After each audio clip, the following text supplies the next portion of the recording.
Effort et non-effort dans la voie spirituelle, dans la voie initiatique, toujours en lien avec notre approche de l'énéagramme.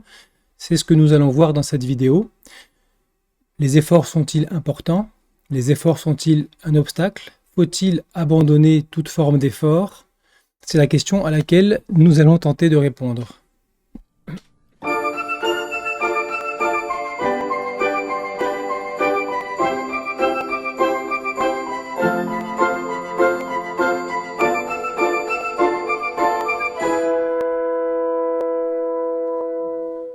Aujourd'hui, dans les néo-spiritualités, le néo-chamanisme, le néo-vedanta, toutes ces nouvelles modalités de reprise des traditions anciennes, avec, à mon sens, une très forte déviation, sont arrivées des notions comme il ne faut rien faire, il n'y a personne pour faire, une nouvelle croyance à laquelle nous devons adhérer en pensant que ça sera la clé de notre libération.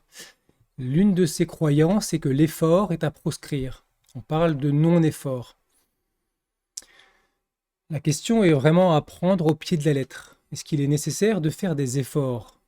Si vous regardez la vie des grands maîtres, les plus grands initiés, leur vie entière a été une vie de sacrifice et d'effort. Le Christ, la vie du Christ avant, on ne peut avoir que des suppositions. La vie publique du Christ est faite de sacrifices, de douleurs, d'efforts. Il existe un symbolisme très fort dans la souffrance qui a été acceptée par le Christ, qui peut renvoyer à ce qu'on appelle la souffrance volontaire dans la quatrième voie, dans laquelle le Christ porte lui-même la croix destinée à son supplice, c'est-à-dire qu'il accepte totalement. Non seulement il accepte, mais en plus il la porte. On nous dit qu'il souffre pour purifier les péchés de l'humanité, pour sauver l'humanité. Il y a un lien entre la souffrance et la libération, quelque part. Alors je reviendrai dans une vidéo à part. Monsieur Gurdjieff, fondateur de la quatrième voie, prenez la souffrance consciente, mais considérez la souffrance ordinaire, habituelle, comme une idiotie. On n'a pas besoin de souffrir. Donc je ferai une vidéo clairement pour aborder cette notion de souffrance, de non-souffrance, et de quelle est la souffrance consciente et quelle est la souffrance inconsciente dont on n'a pas besoin. Le Bouddha, après une vie faste en tant que prince, a choisi l'ascèse. Une ascèse parfois très violente qui aurait pu lui coûter la vie, qui a failli lui coûter la vie, avant de trouver la voie du juste milieu. Mais la voie du juste milieu n'est pas une voie sans effort. C'est la voie d'un effort qui est juste, qui est mesuré. Le Bouddha n'a jamais condamné les efforts. Il incite à l'effort. Encore faut-il savoir de quel effort nous parlons. Parce qu'il existe deux types d'efforts. Et si on a compris ce que j'explique dans toutes les vidéos, qu'il existe deux natures en nous, la nature humaine, la personnalité et la nature divine, céleste, l'essence, alors on peut comprendre qu'il existe deux types d'efforts. Les efforts qui nourrissent la personnalité, les efforts de la personnalité, et les efforts qui vont nourrir l'essence, notre connexion à l'essence. Et il suffit de regarder le nombre d'efforts colossaux que nous sommes capables de faire pour la personnalité.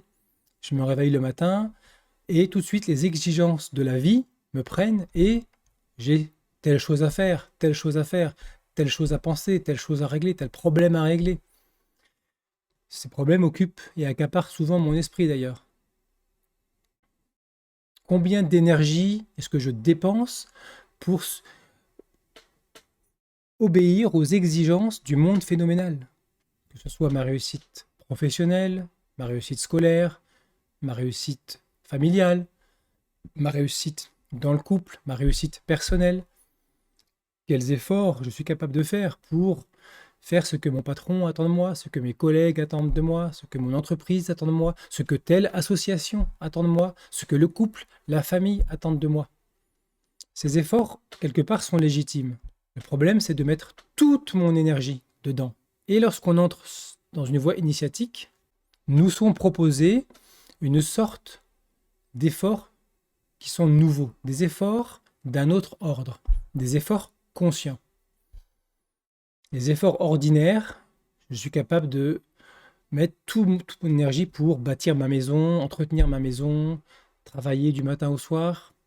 Mais à partir du moment où on me propose des efforts conscients, un autre type d'effort, là, ça va être beaucoup plus compliqué. J'ai un exercice à faire le matin au réveil, par exemple dans la quatrième voie, c'est le socle fondateur de tout le reste de la pratique. Je pense que je vais dès le matin suivant me mettre en place et pratiquer cet exercice parce qu'il me nourrit, il nourrit ma connexion à la présence, j'ai même noté à quel point il me nourrissait parfois. Mais je me lève le matin et là, c'est d'autres aspirations qui ont pris le relais. Et là, cette décision de faire cette pratique que j'avais prise la veille dès le matin, elle ne représente plus grand-chose. Elle ne fait plus le poids à côté de toutes les exigences de la vie mondaine qui me rattrapent. Tu dois t'occuper de ce problème, tu dois envoyer cette facture, tu dois préparer tel repas, tu dois. Et en général, j'ai du mal à faire le sacrifice, non pas de ma vie mondaine, mais de ces 5 minutes d'attente, peut-être, pendant lesquelles j'ai un rendez-vous avec moi-même,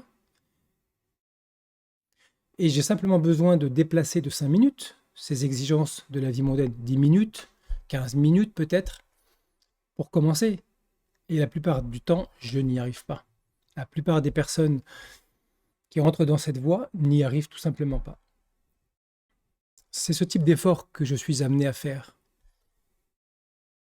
J'ai besoin de mettre en comparaison les efforts que je fournis pour entretenir la vie extérieure, la vie de la personnalité, quelle qu'elle soit, aussi juste qu'elle puisse me paraître, ma famille, mon travail, mon couple, telle association pour laquelle je me sacrifie, pour laquelle je peux passer des heures et des heures. Il suffit qu'on demande peut-être 1 ou 2%, 3% de ce temps pour nourrir sa vie intérieure, pour que là, ça devienne quelque chose d'irréalisable. Regardez les enfants. Les enfants, est-ce qu'ils font des efforts ou pas? Les enfants sont constamment en train de faire des efforts pour apprendre de nouvelles compétences, attraper des objets, ramasser les objets, prendre les objets. Ils sont dans l'effort constant quasiment. Quand ils apprennent la marche, c'est très difficile. Ils se lèvent, ils essayent, ils tombent, ils recommencent, ils tombent. Représentez-vous l'effort que c'est pour apprendre à parler, pour prononcer le mot papa, pour prononcer le mot maman. Les enfants font constamment des efforts. La seule différence, c'est qu'ils n'ont pas les représentations que nous avons sur la notion d'effort. Ils ne sont pas dans la résistance à l'effort. C'est naturel. C'est un mouvement naturel chez eux. Et ils font des efforts sans avoir l'impression de faire des efforts. Nous avons conscience des efforts, et c'est ce que l'on gagne quelque part à l'âge adulte, c'est cette possibilité d'une conscience. L'enfant est dans l'essence, je l'ai déjà dit, il n'est pas conscient d'être. Je perds contact avec l'essence et je développe un ersatz de conscience, une forme de soi-conscience très déformée par le biais du mental. Mais c'est un germe pour toucher une autre forme de conscience, revenir à l'essence en ayant touché et en gardant une conscience individualisée. Mais cela demande des efforts. Enfant, je fais les efforts sans en avoir conscience. Puis quand je prends conscience, je me dis, mais en fait, ça c'est dur, c'est difficile. J'ai pas envie de le faire. Puis quelle est la gratification? Le monde extérieur me donne plein de gratifications. Si je travaille dur, je suis reconnu par mon entourage, par mon patron, par mes collègues. Si j'ai une belle maison, je suis reconnu. Si je fais plein d'efforts physiques pour être musclé, je suis reconnu. En tout cas, je crois que je suis reconnu. Tant que je nourris une image de moi et non pas une conscience et une sensation de moi, j'ai besoin de la reconnaissance. Les efforts de conscience qui me sont demandés ne m'amènent aucune reconnaissance. Aucune. Je le fais quelque part gratuitement, parce que je n'ai pas les fruits tout de suite. Donc, il est indéniable que sans effort, je ne peux pas avancer. Tout est dans la juste mesure. Nourrir le monde et ses exigences à 100% et mon être à 0%, c'est un extrême. J'ai besoin de cultiver progressivement chaque jour des moments où je fais cet effort de conscience, de revenir vers moi, parce que je vois bien qu'en fait, je n'ai pas envie. C'est difficile, c'est laborieux ce travail d'attention. C'est plus facile de m'identifier et de m'endormir dans la personnalité. Et beaucoup en témoignent dans les groupes de travail, commencent à voir qu'effectivement, ils sont bien quand ils sont dans la présence, mais que quand j'ai besoin de mettre à l'épreuve de la vie quotidienne cette capacité d'être présent, c'est laborieux, parce que j'ai besoin d'apprendre à diviser mon attention. Comme un enfant, qui voudrait dessiner des choses très subtiles, très somptueuses, mais qui écrit encore avec la main comme ça, comme un enfant des premières années. Il a besoin de développer la motricité fine. Et c'est laborieux, ça demande des efforts. L'attention étant trop grossière pour voir les aspects subtils de moi-même, mes mécanismes de défense, mes pièges subtils, mes identifications et surtout mon essence qui vit à un niveau beaucoup plus subtil, j'ai besoin de la raffiner. Cette division d'attention entre l'intérieur et l'extérieur me permet en fait de réunifier les deux aspects de moi-même. Ce que je touche quand je suis en méditation, par exemple, au calme, et ce que je perds quand je suis dans la vie. J'ai besoin de réunir ces deux aspects. Et donc de diviser mon attention, d'être dans le monde sans être du monde, sans être identifié au monde. C'est le thème de toutes les vidéos que je présente sur ce canal. Et donc, cet effort très laborieux au début finit par se fluidifier. Je commence par toucher quelque part une forme d'effort sans effort. Là, on peut trouver la juste mesure entre l'effort, notamment l'effort que je fais dans la vie pour maintenir les exigences de la vie, pour maintenir mon identité dans la vie, pour maintenir la société dans laquelle j'existe, et l'absence d'effort, il y a ce qu'on appelle l'effort sans effort. C'est-à-dire que je sais que pour croître intérieurement, j'ai besoin d'un certain type d'effort et d'une certaine qualité d'effort. Mais je peux apprendre à les faire sans la résistance, sans la souffrance, sans la frustration qui se rajoute parce que j'ai conscience de faire quelque chose de laborieux. Comme un enfant fait avec joie ses efforts parce qu'il est poussé par quelque chose de l'intérieur, nous pouvons apprendre à entrer dans ces efforts conscients avec une forme de joie, simplement d'entrer dans l'effort, sans attente, sans besoin de reconnaissance, sans besoin d'avoir les fruits tout de suite, simplement pour le geste. Le karma yoga, il me semble.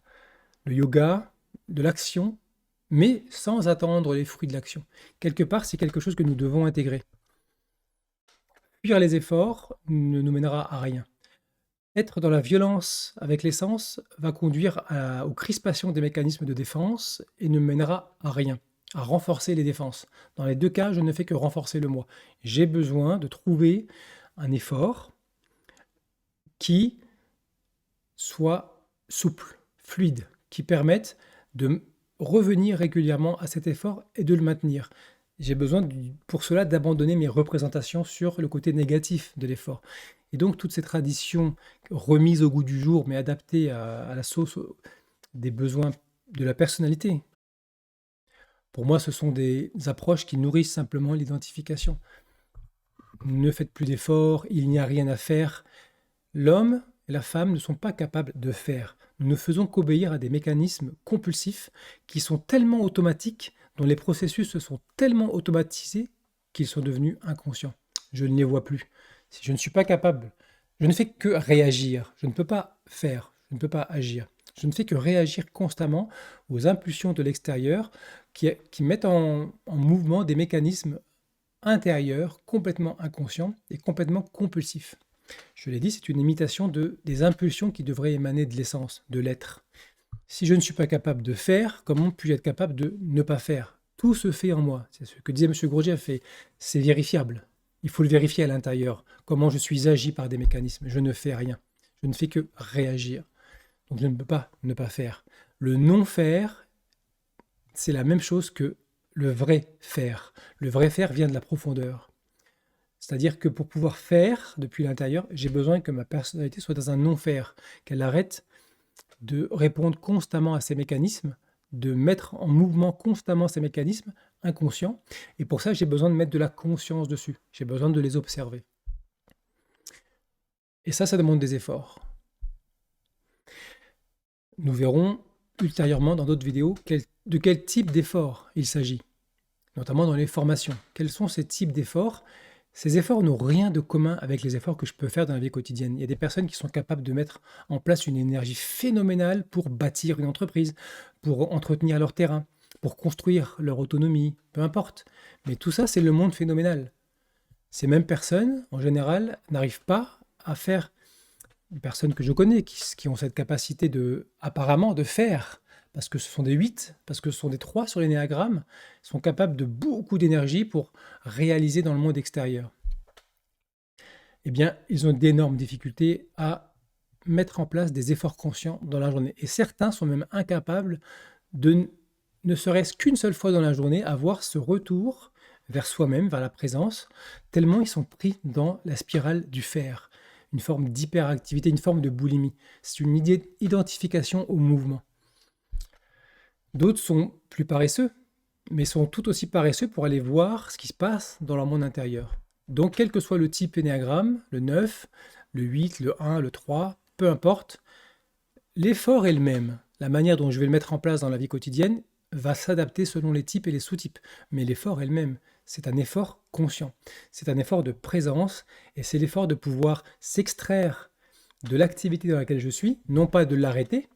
Cette attraction du monde extérieur a été reconnue par tout un tas d'aspirants, d'ascètes qui se sont dit, ben, je vais me couper du monde parce que le monde me happe d'une pensée à une autre, d'une émotion à une autre, d'une activité à une autre, d'un problème à régler à un autre. Ma conscience, quelque part, je suis happé par ce mouvement. Le monde phénoménal exerce une attraction hypnotique. Et donc, certains se sont dit, eh bien, on va se couper du monde, dans un temple, dans un ashram, etc. Dans une grotte, dans la forêt. Le problème, c'est que, d'une part, tout ce que je n'ai pas transmuté en moi, je l'emmène avec moi, donc je vais le reproduire d'une manière ou d'une autre, concrète si je suis en collectif ou fantasmé si je suis seul. Et puis le monde extérieur est la seule manière pour moi de transmuter toutes ces zones et de pouvoir faire opérer un travail alchimique. J'ai besoin de la confrontation avec le monde. C'est le message du Christ, soyez dans le monde, mais ne soyez pas du monde. Il n'a jamais dit retirez-vous du monde. Jamais. Et donc l'effort consiste à relier ces deux aspects. Celle qui aspire à revenir à l'intériorité et celle qui a besoin de s'incarner dans le monde sans s'y identifier. J'ai besoin de m'extraire de l'identification pour revenir à moi, ici et maintenant. Je me sens moi-même, je m'éprouve moi-même, j'éprouve consciemment telle émotion, j'éprouve consciemment tel mouvement de la pensée, en même temps que je suis dans le monde. Je ne me retire pas. Un effort conscient, par exemple, d'être présent à soi-même quand je fais la vaisselle. Je fais la vaisselle et je me rends compte que je suis pris dans mes pensées, je pense à plein de choses. Je ne suis pas là, ici et maintenant. Et puis, j'ai la présence d'esprit de m'en rendre compte. Je peux très bien arrêter et me dire, ah, je vais m'arrêter la vaisselle, je vais revenir simplement à l'intérieur. Non, le travail, c'est pas ça. Le travail, c'est pendant que je fais la vaisselle, est-ce que je peux maintenir une qualité d'attention à moi-même, une qualité de présence à moi, ici et maintenant, moi en train de faire la vaisselle, moi en train de sentir mes mains au contact de l'éponge, de l'eau, des assiettes, des couverts, moi en train de sentir le mouvement de mes mains, de contact avec la vaisselle. C'est aussi simple que ça. Et si vous essayez, la prochaine fois que vous faites la vaisselle, ou une activité annexe, parce qu'avec les lave-vaisselle, on fait de moins en moins la vaisselle, observez, vous, en train de faire la vaisselle, et de voir si vous êtes capable de vous extraire de cette identification. Je fais la vaisselle en pensant à autre chose, ou je rumine quelque chose, peu importe, ou je ne suis pas vraiment attentif, je suis un peu distrait, je ne sais même pas à quoi je pense, mais je ne suis pas là. Est-ce que je peux ramener mon attention? Et est-ce que quelque part, je m'autorise à être pleinement présent, pleinement présente à moi-même? Et vous verrez que certains mécanismes me poussent à m'extraire de la présence pour retomber dans l'identification. Et ça, j'ai besoin de l'identifier. Ne pas m'identifier et identifier ces processus en moi qui font que quelque chose qui est très simple, faire la vaisselle tout en étant consciente de moi-même en train de faire la vaisselle, mes sensations, les sentiments qui me traversent, les pensées qui me traversent, parler à quelqu'un tout en étant présent à mon corps ici et maintenant, assis sur cette chaise, à mon bras qui bouge. Je peux sentir le mouvement de mon bras, perception sensorielle. C'est les premiers établissements du Bouddha. Le premier établissement, c'est sentir le corps dans le corps. C'est revenir simplement à la sensation du corps. C'est la première étape. Est-ce que je peux être ici et maintenant, dans mon corps, en même temps que j'interagis avec le monde extérieur? C'est une forme de ce que M. Gurdjieff appelait division de l'attention. C'est la seule manière de réunir les deux aspects en nous-mêmes, ces deux natures, dont la polarité a été inversée. Je l'ai déjà dit dans la vidéo Essence et personnalité. Donc je mettrai normalement le lien dans la description. j'ai besoin de réinverser les polarités. Et là, quelque part, nous sommes ici pour expérimenter ces deux aspects de nous-mêmes, l'essence et la personnalité, qui sont polarisés. Normalement, sur le plan intérieur, l'essence devrait être active, elle est éveillée et elle informe la personnalité. La personnalité devrait être passive. Elle reçoit les impulsions de l'essence, qu'elle actualise dans le monde. L'essence ne peut pas agir. Elle est et elle rayonne, elle informe. La personnalité peut agir dans le monde extérieur. Dans le monde extérieur, la personnalité peut être active. L'essence ne peut pas, elle est passive. Mais dans le monde intérieur, c'est l'inverse. L'essence devrait être active et la personnalité passive. J'ai déjà expliqué, comme dans un miroir, que quand quelque chose se projette d'un monde subtil à un monde plus dense, il y a inversion des polarités. Cette rencontre entre l'essence et la personnalité est là pour faire émerger la conscience. C'est toujours un ternaire, un triangle. Force active, force passive. Je vous renvoie à la vidéo sur la loi de 3, unité et trinité dans l'énéagramme. Tout est ternaire. Cette friction entre l'essence et la personnalité génère la conscience. Comme il y a inversion des polarités, ce n'est pas la conscience qui émerge. C'est ce qu'on appelle l'ego, une forme de soi-conscience qui est totalement fausse, une fausse conscience de soi, un faux soi, on pourrait dire, un usurpateur qui imite la conscience mais qui n'est pas la conscience. Comment faire pour retrouver la polarité correcte, essence qui est passive, pour qu'elle s'éveille et qu'elle redevienne active et que la personnalité naturellement se remette à son service, redevienne passive? J'ai besoin de faire émerger la conscience. Le troisième élément du triangle, la force de conciliation. Pour l'instant, c'est l'ego qui a pris le contrôle. Donc, si je travaille sur le plan de la conscience de moi, je rajoute de la conscience de moi-même au cœur de mes activités, progressivement, naturellement et spontanément, je vais opérer ce basculement quelque part entre l'essence et la personnalité. Ma conscience, qui est engluée dans la personnalité par l'ego, va progressivement s'extraire et progressivement faire des allers-retours vers l'essence jusqu'au jour où un basculement s'opère, l'essence devient active et comme un équilibre, le poids est ici et en bas, et puis plus je mets du poids ici, il y a des allers-retours, et à un moment donné, c'est l'inverse qui opère, paf, il y a un basculement. Et c'est simplement ce que nous cherchons sur la 4e voie, trouver ce point de basculement. Très bonne fin de journée à vous.